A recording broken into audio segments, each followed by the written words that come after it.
أعوذ بالله من الشيطان الرجيم بسم الله الرحمن الرحيم وما لي لا أعبد الذي فطرني وإليه ترجعون أأتخذ من دونه آلهة إن يردني الرحمن بضر لا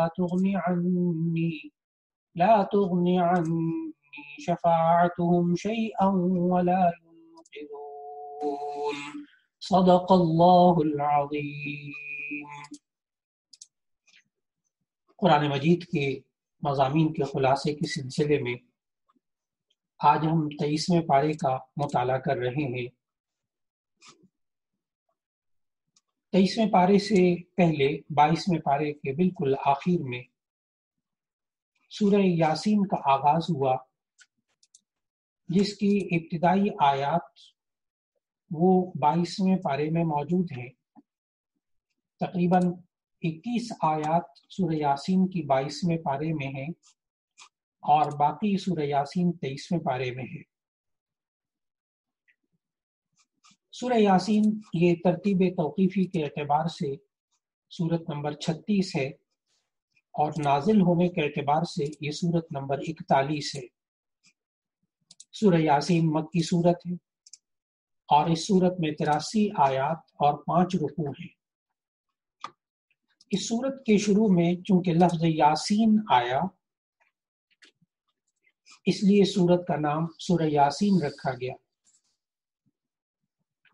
یاسین یہ حروف مقطعات میں سے بعض مفسرین نے اس کو شمار کیا، اور بعض مفسرین نے یہ فرمایا کہ یاسین یہ بھی نبی صلی اللہ علیہ وسلم کا صفتی نام ہے۔ جیسے آپ کو معلوم ہے 16ویں پارے میں جب سورہ طٰہٰ گزری تھی، وہاں پر بھی یہ بات آئی تھی کہ طٰہٰ یہ حروف مقطعات میں سے بھی ہے، اور یہ بھی کہا جاتا ہے کہ یہ نبی صلی اللہ علیہ وسلم کا صفتی نام ہے۔ چنانچہ نبی صلی اللہ علیہ وسلم کا ذکر اس سورت کے اندر ہوا، اس لیے اسے سورہ یاسین کہتے ہیں۔ اور اس سورہ یاسین کی ابتدا میں دراصل نبی صلی اللہ علیہ وسلم کی رسالت کی سچائی پر اللہ تعالیٰ نے قرآن کی قسم کھائی ہے، یاسین والقرآن الحکیم انک لمن المرسلین۔ پھر اس کے بعد اللہ تعالیٰ نے سورہ یاسین کے آغاز میں کفار قریش کا ذکر کیا، جو گمراہی میں بہت آگے نکل گئے تھے۔ پھر اس کے بعد اللہ تعالیٰ نے سورہ یاسین کے اندر آیت نمبر 13 سے ایک بستی والوں کا ذکر کیا کہ جن کے پاس اللہ تعالیٰ نے یہ کہ بعد دیگرے 3 انبیاء کو بھیجا، انہوں نے تینوں کو جھٹلایا۔ پھر انہی میں سے ایک حق پرست ناصح حبیب نجار، جس کا نام مفسرین نے ذکر کیا روایات کی روشنی میں، یہ حبیب نجار جو ہے وہ ان کو سمجھانے کے لیے آئے، تو ان لوگوں نے اس حق پرست ناصح کو بھی شہید کر دیا۔ اس کے بعد جب 23ویں پارے میں باقی آیات آئیں تو اللہ تعالیٰ نے ان میں ہمیں سمجھایا کہ جب بستی والوں نے تینوں انبیاء کو جھٹلایا تو بستی والوں میں سے ایک شخص جس کا نام مفسرین نے حبیب نجار لکھا ہے، وہ دوڑتا ہوا آیا تاکہ انبیاء کو نقصان پہنچانے کی صورت میں اپنی قوم کو اللہ کے عذاب سے ڈرائے اور انہیں انبیاء کی پیروی کرنے کی تلقین کرے۔ حبیب نجار نے جب انہیں سمجھایا اور سب کے سامنے اپنے ایمان کا اعلان کر دیا تو وہ لوگ سبھی اسی پر حملہ کر دیا اور اسے شہید کر دیا۔ شہادت کے بعد اسے جنت میں داخل ہونے کا شرف ملا تو اس نے اپنی آنکھوں سے اللہ کی ان نعمتوں کا مشاہدہ کر لیا جو اللہ نے اہل ایمان کے لیے تیار کی ہیں، تو بے ساختہ اس کی زبان سے نکلا۔ آیت نمبر 27 میں سورہ یاسین کے اللہ تعالیٰ نے فرمایا کہ اس شخص نے کہا، اے کاش میری قوم جان لیتی جو میرے رب نے میری مغفرت کر دی اور مجھے اہل کرامت و سعادت میں سے ٹھہرایا۔ حضرت عبداللہ ابن عباس رضی اللہ تعالیٰ عنہ سے ایک روایت ہے کہ وہ مومن شخص زندگی میں بھی اپنی قوم کا خیر خواہ رہا اور مرنے کے بعد بھی اپنی قوم کا خیر خواہ رہا۔ اس کے بعد اللہ تعالیٰ نے بندوں پر افسوس کا اظہار کرتے ہوئے فرمایا آیت نمبر 30 کے اندر کہ ان کے پاس جو بھی رسول آتا ہے یہ اس کا مذاق اڑاتے ہیں۔ پھر اس کے بعد اللہ تعالیٰ نے اپنے وجود پر اور توحید اور قدرت کے تکوینی دلائل دیے، اور 3 طرح کے دلائل سورہ یاسین میں ذکر فرمائے۔ ایک تو یہ کہ مردہ زمین جسے بارش کے ذریعے زندہ کر دیا جاتا ہے، دوسری اپنی قدرت کا اظہار، یہ رات اور دن اور یہ سورج اور چاند، ان نعمتوں کا اللہ نے ذکر کیا۔ تیسرا، اللہ نے سورہ یاسین میں اپنی قدرت کا ذکر کیا کہ کشتیاں اور جہاز جو سمندر میں چلتے ہیں ان کو اللہ تعالیٰ نے اپنی قدرت کے دلائل کے طور پر ذکر فرمایا۔ اور پھر آیت نمبر 36 میں اللہ تعالیٰ نے فرمایا کہ وہ اللہ پاک ہے جس نے زمین کی، نباتات کے اور خود ان کے اور جن چیزوں کی ان کی خبر نہیں سب کے جوڑے بنائے۔ یہ جو جوڑا پیدا کرنا ہے یہ اللہ تعالیٰ نے قرآن مجید میں ہمیں بتایا۔ جو دور جدید کی جو سائنسدان ہیں وہ بھی آج کل اس کی حقیقت کے قریب پہنچ چکے ہیں کہ جوڑا بنانا یہ نباتات میں بھی ہے، جمادات میں بھی ہے اور کائنات میں بھی ہے۔ اللہ تعالیٰ نے آیت نمبر 49 سے لے کر آیت نمبر 51 میں سمجھایا سورہ یاسین کے اندر کہ ہم نے ہر چیز کو جوڑا بنایا ہے تاکہ تم نصیحت حاصل کر لو۔ اس کے بعد سورہ یاسین کے اندر قیامت کے قائم ہونے کا ذکر ہے کہ اللہ تعالیٰ نے ارشاد فرمایا سورہ یاسین کے اندر کہ جس وقت پہلی بار سور پھونکا جائے گا لوگ اپنے معمولات کی ادائیگی اور خرید و فروخت میں مشغول ہوں گے، کاروبار میں لگے ہوئے ہوں گے کہ اسرافیل علیہ السلام کی سور کی آواز سن کر ان پر خوف اور گھبراہٹ طاری ہو جائے گی اور سب کو موت آ جائے گی اور کوئی ذی روح زندہ نہیں رہے گا۔ پھر اللہ تعالیٰ نے سمجھایا سورہ یاسین کے اندر جب سور پھونکا جائے گا تو سب قبروں سے جی اٹھیں گے اور اللہ کے سامنے پیش ہوں گے۔ پھر اللہ تعالیٰ نے سورہ یاسین کے اندر سمجھایا کہ قیامت کے قائم ہونے کے بعد وہاں کسی پر ظلم نہیں ہوگا، متقین مؤمنین کو جنت اور جنت کی نعمتوں سے نوازا جائے گا، جبکہ مجرم جو کہ دنیا میں نیک لوگوں کے ساتھ ملے جلے رہتے تھے ان کو الگ کر دیا جائے گا۔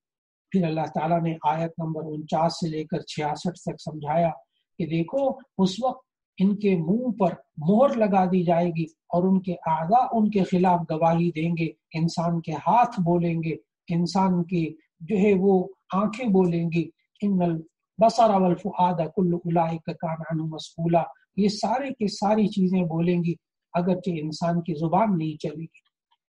اور پھر اللہ تعالیٰ نے اس سورہ یاسین کے آخر میں ہمیں بتایا بعث بعد الموت کی تفصیلات ذکر کرتے ہوئے کہ اللہ تعالیٰ مرنے کے بعد دوبارہ زندہ کرے گا، تو آیت نمبر 81 سے 82 تک فرمایا کیا وہ ذات جس نے آسمان اور زمین کو پیدا کیا وہ اس بات پر قادر نہیں ہے کہ ان جیسے دوبارہ پیدا کر دے؟ کیوں نہیں، وہی ہے جو خوب پیدا کرنے والا ہے اور علم رکھنے والا ہے۔ اس کی شان یہ ہے کہ جب وہ کسی چیز کا ارادہ کرتا ہے تو اسے کہتا ہے ہو جا تو وہ ہو جاتی ہے۔ اسی کے ساتھ سورہ یاسین کا اختتام ہوا، سورہ صافات کا 23ویں پارے میں آغاز ہوا۔ سورہ صافات یہ ترتیب توقیفی کے یعنی قرآن مجید کی ترتیب کے اعتبار سے یہ سورت نمبر 37 ہے اور نازل ہونے کے اعتبار سے یہ سورت نمبر 56 ہے۔ سورہ صافات یہ مکی سورت ہے یعنی ہجرت سے پہلے نازل ہوئی، اس میں 182 آیات ہیں اور 5 رکوع ہیں۔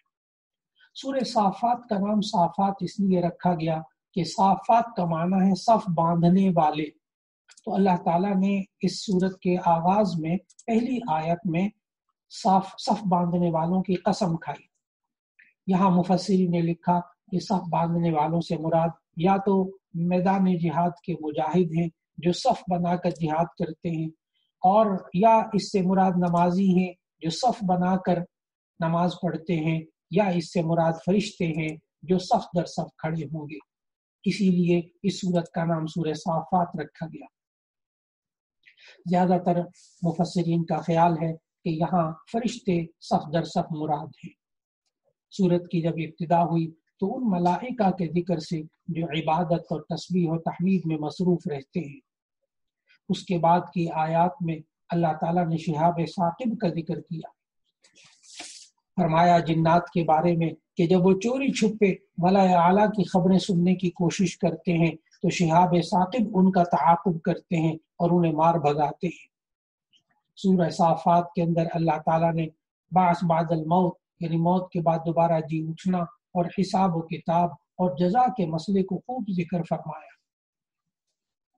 بعث بعد الموت یعنی دوبارہ جی اٹھنا، اس کے بارے میں مشرکین کا موقف اور ان کا خیال یہ تھا، مذاق اڑاتے تھے اور یہ کہتے تھے کہ ہمیں سمجھ میں نہیں آتا کہ جب ہم ہڈیوں کا اور مٹی کا ڈھیر ہو جائیں گے تو ہمیں دوبارہ کیسے زندہ کیا جائے گا۔ اللہ تعالیٰ نے سورہ صافات کی آیت 19 میں سمجھایا، جو کام انہیں مشکل اور ناممکن محسوس ہوتا ہے وہ اللہ کے لیے کچھ بھی مشکل نہیں ہے۔ جب حضرت اسرافیل علیہ السلام سور پھونکیں گے تو یہ سب قبروں سے نکل کر کھڑے ہو جائیں گے اور اپنے جسم کے ساتھ اللہ دوبارہ ان کو زندہ کرے گا۔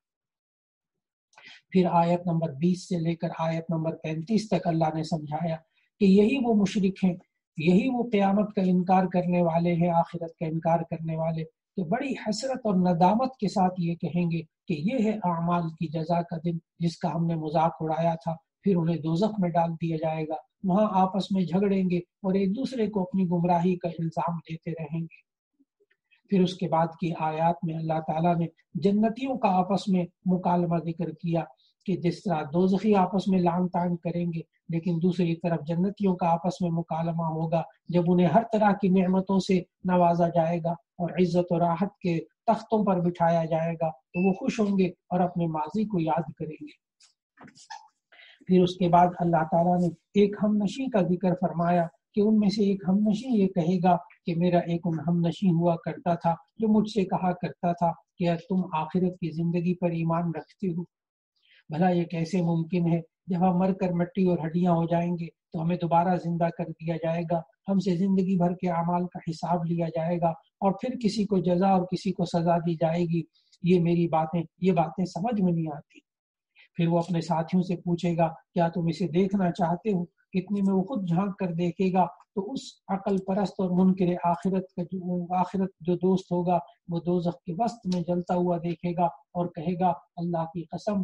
آیت نمبر 56 اور 57 میں اللہ نے بتایا تو وہ کہے گا اللہ کی قسم تو مجھے بھی ہلاک کر چکا تھا، اگر میرے پروردگار کی مہربانی نہ ہوتی تو میں بھی ان میں ہوتا جو عذاب دیے گئے۔ پھر اس کے بعد اللہ تعالیٰ نے انبیاء کے قصوں کا ذکر فرمایا، آیت نمبر 83 سے آیت نمبر 98 تک۔ اس میں حضرت نوح علیہ السلام کا ذکر فرمایا، پھر اس کے بعد حضرت ابراہیم خلیل اللہ کا ذکر فرمایا۔ حضرت نوح علیہ السلام کا ذکر فرمایا کہ جن کی قوم نے انہیں جھٹلایا تو اللہ تعالیٰ نے جھٹلانے والوں کو غرق کر دیا۔ پھر دوسرا قصہ اللہ تعالیٰ نے حضرت ابراہیم علیہ السلام کا ذکر کیا جو 2 مرحلوں میں آ رہا ہے۔ ایک مرحلہ تو توحید والا واقعہ اور دوسرا مرحلہ بیٹے کو قربان کرنے والا واقعہ۔ یہ 2 مرحلے حضرت ابراہیم کے یہ اس سورہ صافات میں بیان ہوئے۔ پہلے مرحلے میں جو حضرت ابراہیم علیہ السلام کے حالات بیان ہوئے اس میں یہ آیا کہ انہوں نے اپنے والد اور قوم کو کیسے ایمان کی دعوت دی، پھر کیسے نمبر 2 یہ بتائے کہ کیسے ان کے سالانہ جو جشن ہوتا تھا اس میں شرکت سے معذوری ظاہر کر دی تھی، اور پھر تیسرے میں بتایا کہ حضرت ابراہیم علیہ السلام نے ان کے بتوں کے ساتھ کیا سلوک کیا۔ پھر چوتھا یہ آیا کہ ابراہیم علیہ السلام کی قوم کے جو مشرکین تھے انہیں زندہ جلانے کے لیے کیا تدبیر اختیار کی، اور پھر 5ویں اللہ تعالیٰ نے یہ بتایا کہ کیسے اللہ تعالیٰ نے ان کو بچا لیا۔ آیت نمبر 83 سے آیت نمبر 98 تک اللہ تعالیٰ نے سمجھایا کہ اللہ نے اس آگ کو یہ کہا کونی بردم و سلامن علی ابراہیم، تو ٹھنڈک والی ہو جا، تو سلامتی والی ہو جا ابراہیم پر۔ اس طرح حضرت ابراہیم علیہ السلام کو اللہ تعالیٰ نے بچا لیا۔ یہ بھی ابراہیم علیہ السلام کا معجزہ تھا۔ پھر ابراہیم علیہ السلام کے جو دوسرے مرحلے کا واقعے کا ذکر آتا ہے وہ بیٹی کی قربانی کے سلسلے میں۔ یہ واقعہ بھی صرف سورہ صافات ہی میں ہے، لیکن سورہ صافات کے علاوہ اور کہیں یہ بیٹے کو قربان کرنے والا واقعہ نہیں ہے۔ حضرت ابراہیم علیہ السلام کی تو پوری زندگی آزمائشوں میں گزری، لیکن وہ اللہ کی رضا کو سامنے رکھتے ہوئے ان تمام آزمائشوں سے گزر چکے اور اللہ نے ان کو کامیابی عطا فرمائی۔ اس مرحلے میں اللہ تعالیٰ نے سورہ صافات کے اندر ایک تو یہ ذکر فرمایا کہ حضرت ابراہیم علیہ السلام کو خواب میں بیٹے کو ذبح کرنے کا حکم دیا۔ دوسری بات یہ بتائی کہ حضرت ابراہیم علیہ السلام نے اللہ کی رضا کو فوراً مان لیا، اللہ کے حکم کو مان لیا۔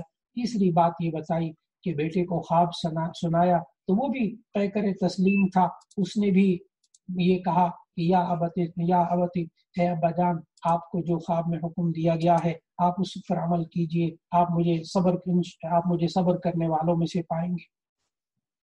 چوتھی بات یہ بتائی کہ جب حضرت ابراہیم علیہ السلام اپنے بیٹے کو پیشانی کے بل لٹا کر ذبح کرنے لگے تو فوراً اللہ کی طرف سے وحی آئی، اے ابراہیم، تو نے اپنا خواب سچ کر دکھایا۔ اور پھر اس کے بعد حضرت ابراہیم علیہ السلام کو اللہ تعالیٰ نے فرمایا وَفَدَيْنَاهُ بِذِبْحٍ عَظِيمٍ، تو ان کے بیٹے اسماعیل کے بجائے وہ مینڈھا عطا فرما دیا جس کو حضرت ابراہیم علیہ السلام نے ذبح کر دیا۔ اللہ تعالیٰ نے آیت 110 تک فرمایا ہم نیکوکاروں کو اسی طرح نوازتے ہیں۔ پھر تیسرا واقعہ حضرت موسیٰ اور ہارون کا ہے جو اللہ تعالیٰ نے ذکر فرمایا۔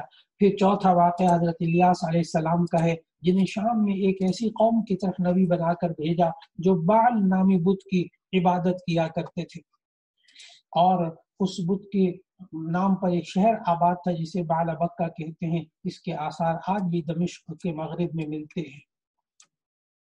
پھر اس کے بعد پانچواں قصہ حضرت لوط علیہ السلام کا ذکر کیا۔ حضرت لوط علیہ السلام یہ حضرت ابراہیم علیہ السلام کے بھتیجے تھے جنہیں اردن کی طرف صدوم والوں کو اللہ کا پیغام دے کر بھیجا گیا، مگر وہ بدترین قسم کی شہوت پرستی اور کفر میں مبتلا ہو کر اندھے اور بہرے ہو چکے تھے، ہدایت کا پیغام سننے کے لیے آمادہ نہ ہوئے اور بالآخر عبرتناک عذاب میں لپیٹ دیے گئے۔ چھٹا قصہ سورہ صافات میں حضرت یونس علیہ السلام کا ہے جنہیں مچھلی کے پیٹ میں بھی کچھ عرصہ رہنا پڑا، جن کی قوم کو عذاب کے آثار دیکھ کر توبہ کا شرف حاصل ہوا۔ پورے قرآن حکیم میں آپ جتنی بھی اقوام کا مطالعہ کریں کہ جن پر عذاب آیا، نازل ہوا اور وہ عذاب میں مبتلا ہوئے، لیکن صرف ایک قوم حضرت یونس علیہ السلام کی ہے کہ جو اپنے نبی کی باتوں پر عمل نہیں کرتی تھی، لیکن آخر میں اللہ تعالیٰ کا عذاب سر پر آ گیا اور انہوں نے توبہ کی تو اللہ تعالیٰ نے ان کی توبہ قبول کر کے عذاب کو دور کر دیا۔ یہ واحد قوم ہے پورے قرآن مجید کے اندر جن اقوام کا ذکر ہے کہ اللہ تعالیٰ نے ان کی توبہ قبول کر کے اور ان سے عذاب کو ٹال دیا۔ پھر سورہ صافات کے اختتام میں اللہ تعالیٰ نے ہمیں سمجھایا کہ یہ اپنے پیغام پہنچانے والے بندوں سے اللہ وعدہ کر چکا ہے کہ وہی غالب ہوں گے اور وہی ان کا لشکر غالب ہو کر رہے گا۔ پھر اس کے صورت کے آخر میں اللہ تعالیٰ نے نبی صلی اللہ علیہ وسلم کو اپنے دشمنوں سے اعراض کرنے کا حکم دیا اور اللہ کی حمد و تسبیح کا بیان کیا۔ پھر اس کے بعد سورہ صاد کا آغاز ہوتا ہے 23ویں پارے میں۔ سورہ صاد یہ ترتیب توقیفی یعنی قرآن مجید کی ترتیب کے اعتبار سے یہ سورت نمبر 38 ہے، اور نازل ہونے کے اعتبار سے بھی یہ سورت نمبر 38 ہے۔ مکی سورت ہے، یہ ہجرت سے پہلے نازل ہوئی، اور اس سورہ صاد کی آیات کل ہیں 88 اور 5 رکوع ہیں۔ اس کا نام سورہ صاد اس لیے رکھا گیا کہ یہ سورت حرف صاد سے شروع ہوتی ہے، حروف مقطعات میں سے ہے، اسی لیے سورت کا نام سورہ صاد رکھا گیا۔ سورت کی ابتدا میں اللہ تعالیٰ نے قرآن کریم کی قسم کھائی اور فرمایا کہ یہ قرآن مجید معجزہ ہے، اور رسول اللہ صلی اللہ علیہ وسلم کی صداقت پر بھی یہ قسم کھائی۔ پھر اللہ تعالیٰ نے سورہ صاد کے آغاز میں سمجھایا کہ مشرکین تکبر، حماقت اور جہالت میں مبتلا ہیں، انہیں اس پر تعجب ہوتا ہے کہ انہیں سمجھانے اور ڈرانے کے لیے انہی میں سے ایک انسان نبی بنا کر آیا، اور پھر وہ یہ سمجھتے تھے کفار کے قریش کے جو کفار تھے ان کے احمقانہ اور جاہلانہ سوچ بتانے کے بعد سورہ صاد میں گزشتہ امتوں کے متکبرین اور مشرکین کا انجام بھی بتایا، آیت نمبر 12 سے لے کر آیت نمبر 14 تک، جو کہ اللہ کے انبیاء کو جھٹلانے کی وجہ سے عذاب الہی کے مستحق ٹھہرے۔ پھر اللہ تعالیٰ نے گزشتہ قوموں کے متکبرین اور ان کو جھٹلانے والے جو انبیاء کو جھٹلاتے تھے، حضور صلی اللہ علیہ وسلم کو وہاں ایک طرف صبر کرنے کی تلقین کی اور دوسری طرف حضرت داؤد علیہ السلام کو یاد کرنے کا حکم دیا کہ داؤد علیہ السلام جنہیں اللہ تعالیٰ نے ظاہری اور باطنی، دینی اور دنیاوی قوتوں سے نوازا تھا، وہ ایک دن روزہ رکھتے تھے، ایک دن افطار کرتے تھے، اللہ کے جلیل القدر نبی تھے. اللہ نے ان کو ذکر کرنے والا دل، شکر کرنے والی زبان عطا کی تھی. ان کی آواز میں وہ جادو تھا کہ جس سے جو صحت طاری کر دیتی تھی اور وہ زبور کی تلاوت کرتے تھے تو پرندے فضا میں رک جاتے تھے، اور ہمیشہ ان کی زبان اللہ کی تعریف کرتی رہتی تھی. جب وہ اللہ کی تعریف کرتے تھے تو پہاڑ بھی اللہ کی تعریف میں مصروف ہو جاتے تھے. پھر اس کے بعد اللہ تعالیٰ نے حضرت سلیمان علیہ السلام کا ذکر کیا. داؤد علیہ السلام کے ساتھ ان کے بیٹے حضرت سلیمان علیہ السلام کا ذکر کرتے ہوئے اللہ نے بتایا کہ ان کی سلطنت وسائل اور اسباب کے اعتبار سے اپنے والد کی سلطنت سے بھی زیادہ شان و شوکت والی تھی. ان کے لیے ہوا اور جنات مسخر کر دیے گئے تھے. پھر سورہ صاد میں تیسرا قصہ حضرت ایوب علیہ السلام کا بیان ہوا. حضرت ایوب علیہ السلام یہ حضرت یعقوب علیہ السلام کے نسل میں سے تھے. ان کے پاس مال و دولت بھی تھی، باغات اور حویلیاں تھیں، زمین بھی تھی، نوکر چاکر اور کئی بیٹے تھے. لیکن اللہ تعالیٰ کی طرف سے آزمائش کا ذکر ہوا کہ جب اللہ تعالیٰ کی طرف آزمائش آئی اللہ کی طرف سے تو اولاد ہلاک ہو گئی، مال مویشی مر گئے، باغات اجڑ گئے، حویلیاں زمین بوس ہو گئیں، اور مالداری کی جگہ فقر و فاقہ آ گیا. خود حضرت ایوب علیہ السلام تکلیف دہ بیماری میں مبتلا ہو گئے اور طویل عرصہ بیماری میں مبتلا رہے.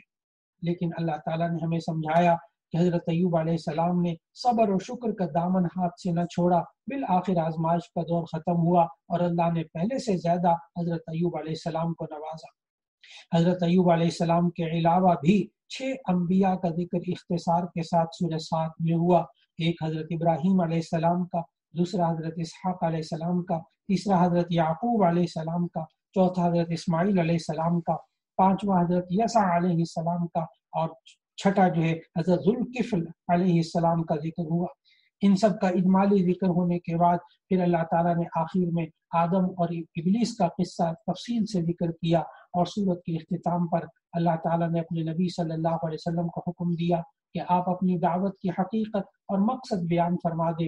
آیت نمبر 86 سے 88 تک اللہ تعالیٰ نے فرمایا، اے پیغمبر صلی اللہ علیہ وسلم، ان لوگوں سے آپ کہہ دیجئے کہ میں تم سے اس کا صلہ نہیں مانگتا اور نہ میں کوئی مصنوعی بناوٹ کرنے والا ہوں. یہ قرآن تو اہل عالم کے لیے نصیحت ہے، اور تمہیں اس بات کا حال اس وقت ایک وقت کے آئے گا کہ تمہیں اس کی حقیقت معلوم ہو جائے گی. پھر اس کے بعد اللہ تعالیٰ نے سورہ زمر کا ذکر فرمایا. سورہ زمر یہ مکی صورت ہے. اس میں کل اس کی ترتیب توقیفی نمبر 39 ہے اور اس کا نزولی نمبر 59 ہے. سورہ زمر مکی صورت ہے، ہجرت سے پہلے نازل ہوئی، اور اس میں کل 75 آیات ہیں اور 8 رکوع ہیں. اس صورت کا نام زمر اس لیے رکھا گیا کہ زمر کہتے ہیں گروہ در گروہ، کئی گروہ. چونکہ آیت نمبر 71 میں ایک لفظ ذکر ہے الی جہنم زمرا، اور پھر آیت نمبر 73 میں ہے الی الجنت زمرا. تو چونکہ یہاں زمر یعنی گروہوں کا ذکر ہے، اس لیے اس سورت کا نام جو ہے سورہ زمر رکھ دیا گیا. دراصل اس سورت کا جو اصل موضوع ہے، جیسا کہ آپ حضرات کو معلوم کہ سورہ زمر یہ مکی صورت ہے، اور جو مکی صورت اس میں ہوتی ہے اس میں تو عام طور پر توحید، رسالت اور آخرت کا ذکر ہوتا ہے. اس صورت کا بھی اصل موضوع عقیدہ توحید ہے کہ اللہ کی وحدانیت کا یقین رکھنا، یہی اصل ایمان ہے. سورہ زمر کی ابتدا خاتم الانبیاء صلی اللہ علیہ وسلم کے عظیم معجزے قرآن کے تذکرے سے ہو رہی ہے کہ یہ کتاب اللہ کی طرف سے نازل ہوئی ہے جو اللہ غالب اور حکمت والا ہے. پھر رسول اکرم صلی اللہ علیہ وسلم کے ذریعے سے تمام مسلمانوں کو حکم دیا گیا کہ عبادت کو صرف خالص اللہ کے لیے رکھیں، اس میں ریا وغیرہ کی ملاوٹ بالکل نہ ہونے دیں.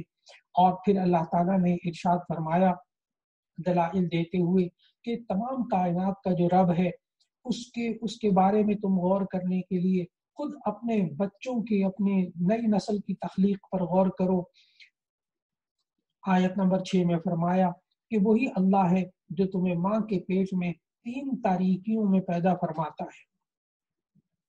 یہ تاریکیاں جس سے نکل کر بچے دنیا کے اندر آتے ہیں، اللہ تعالیٰ نے پھر اس کو اپنی توحید اور اپنی قدرت کا ایک نمونہ قرار دیا کہ انسان اپنی پیدائش میں غور کرے کہ اللہ تعالیٰ کس طرح اس کو پیدا کرتا ہے.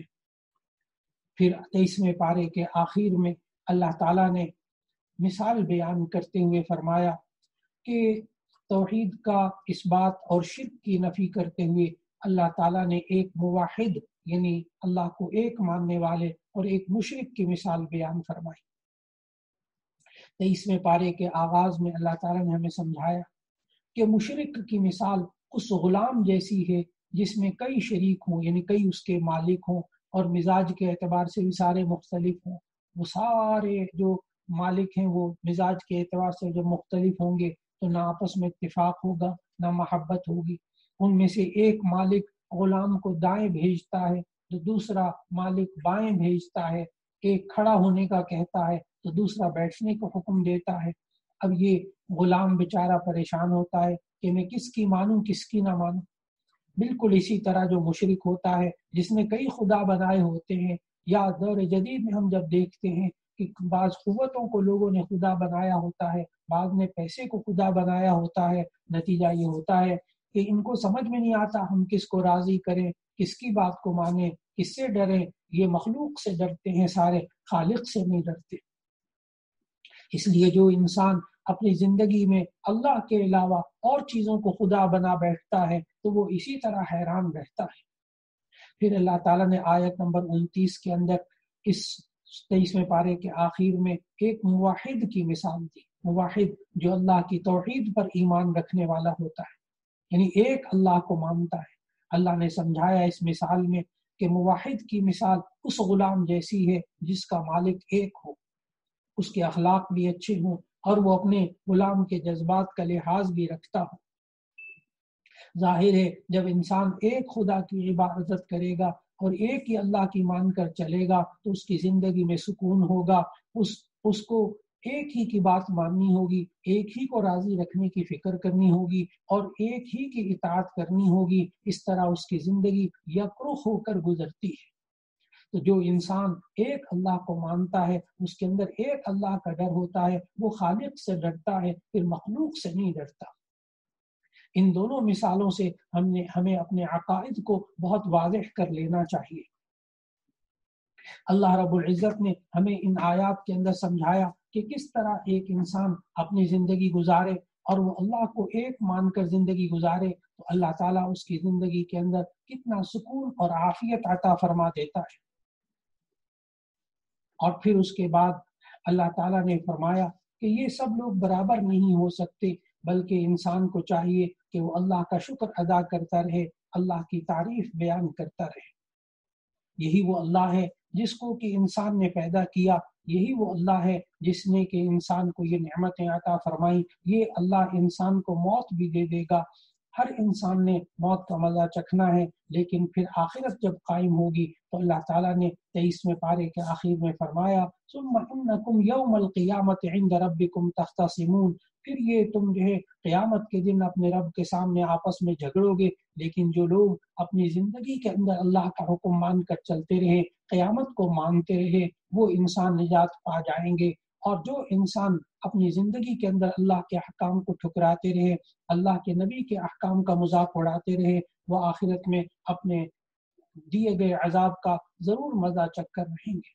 اللہ رب العزت ہم سب کو قرآن مجید کی تلاوت کرنے کی توفیق عطا فرمائے، قرآن مجید کو سمجھنے کی توفیق عطا فرمائے، اس کے مطابق عمل کرنے کی توفیق عطا فرمائے اور قرآن حکیم کی ان تعلیمات کو لوگوں تک پہنچانے کی توفیق عطا فرمائے۔ وآخر دعوانا ان الحمد للہ رب العالمین۔